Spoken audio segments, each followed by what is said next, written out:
news, oh my people, Enugu is making history again. So the official X account of Governor Peter Mbah just confirmed it. Enugu State will host NAFEST 2025. NAFEST is the National Festival of Arts and Culture. You know what that means. Mark your calendars, November 22 to 29, 2025. Enugu will once again take center stage as Nigeria's cultural capital. Do you remember the last time Enugu hosted? That was back in 2008. That was the last time Enugu hosted NAFEST. And that was like 17 years ago. Now it's happening again. And from the governor's words, Enugu is always ready. Let me break this down. Hosting NAFEST is not just about culture and dance. Nah, it means tourism. Pure tourism. It means hotels will be filled up. It means vendors will be cashing out. Remember the NBA Conference 2025 that turned into a whole festival in Enugu State? Hotels was completely sold out. Food vendors made, I don't even want to start calling the amount, and the city was buzzing for weeks. Now imagine that. But on a cultural scale, Enugu is about to be lit again. And while we are still talking about Enugu State, another win just happened. Enugu has been crowned the model green state of Nigeria, bagging a whopping 100 million naira award as the cleanest state in the country. Could this be true? In your own opinion, let me know in the comment section. Do you think Enugu is the cleanest state in the country as we speak? The states to have been awarded a whopping 100 million naira. This was at the launch of the Renewed Hope Initiative Green Nigeria Challenge by First Lady Senator Oluremi Tinubu. Her exact words, if you go to Enugu, Enugu is clean. And to prove it, she handed over a 100 million naira check and a plaque to the First Lady of Enugu State, Mrs. Mbah. That's huge, and honestly, they earned it. From road cleanliness to tree planting, Enugu is setting the pace. And Mrs. Mbah did not hold back. She promised that Enugu will keep pushing. She even shared how proactive they've been. Like, if the governor sees even the tiniest litter around, they call and fix it immediately. That is discipline. That is leadership. Now, let's zoom out a bit because I've noticed something so far. The Igbos in Tinubu's administration are delivering big time. Honestly, their performance might actually be the yardstick people use to weigh this administration's success. Take for instance, Allen Onyema, chairman of Air Peace. He was at the Bazaar Agreement event between Nigeria and Brazil, and his words were fire. He said, "It was an aberration that Nigeria and Brazil, the biggest nations on their continent, had no direct flight. But thanks to Tinubu's decisive step, that is now changing. And get this, Air Peace rolled out a Boeing 777 to demonstrate readiness, meaning Nigeria to Brazil flights are about to be a reality. That's thousands of jobs, tourism, trade and cultural exchange unlocked just like that within the twinkle of an eye." So, these are not just photo ops, these are milestones. Chairman of Air Peace. Today Nigeria is signing a Bazaar agreement with Brazil on direct flight between the two countries. What does this mean for Nigeria and for the aviation industry?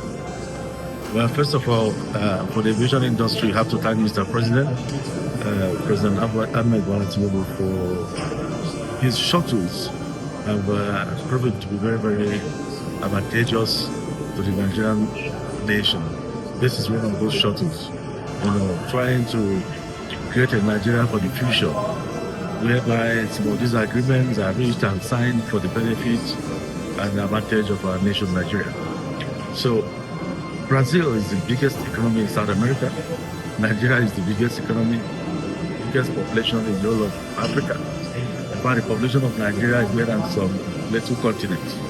Now you have Brazil. So both countries are very rich in natural, human, and whatever resources you can think of. It's been an aberration that up to this moment, nobody has deemed it fit to talk about air connectivity between the two countries.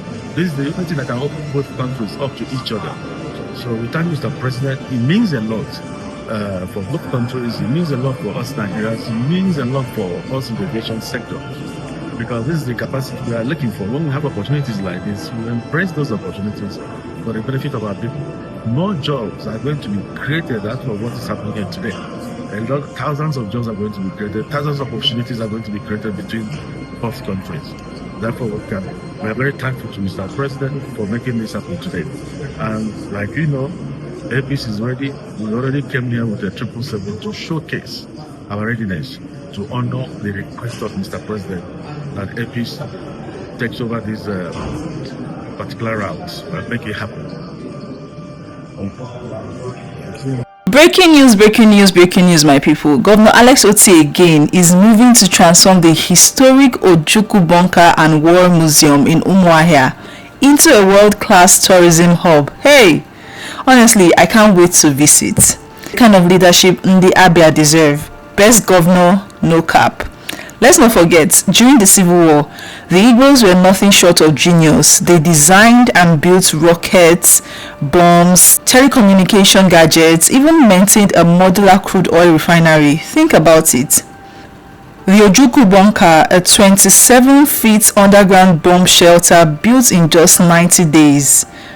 And there is a Red Devil, an armored personal carrier fitted with rocket launchers and machine guns, and the famous Uli airstrip, the busiest airfield in Africa at the time. This wasn't imported though, it was 100% designed, developed and mass-produced in Africa by Igbo engineers. At one point, Biafra was producing 500 Ogbunigwe units a day. That's history we should never forget. And now, Governor Alex Otti wants to preserve that legacy, turning the bunker and museum into something the world can come and learn from. For me, that's a breath of fresh air in this sinking Nigeria.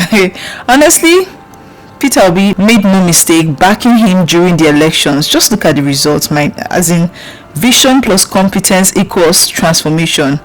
2027, I beg, let's root for Alex Otti. He's proved that when you choose the right person, the right things are bound to happen. This time. Okay, this is the Ogbunigwe. Ogbunigwe, mass killer. How does it work? They use battery and gunpowder and this is a bio. So they use battery, so the predator will be somewhere targeting the enemy somewhere. Yeah. Then when they reach the point, they will release it.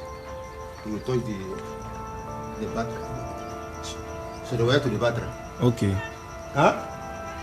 Yes. Okay, we just complete the circuit like with the wire.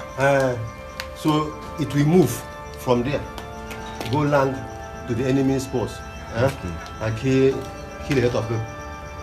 So this one is the where the spare one used to stay. Okay. Okay, this is like the store. The store. Yeah. Storage device. You see, this is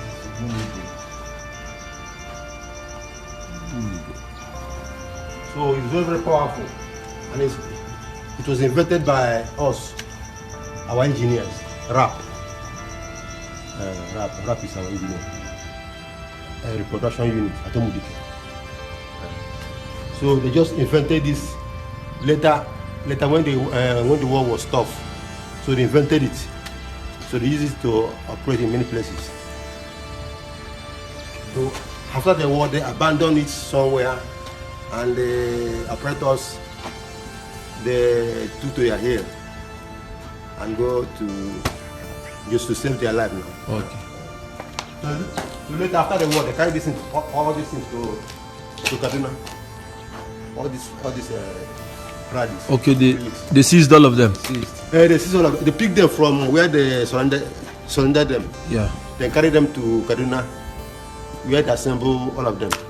So when Nigerian army. Nigerian army. So when they commissioned here as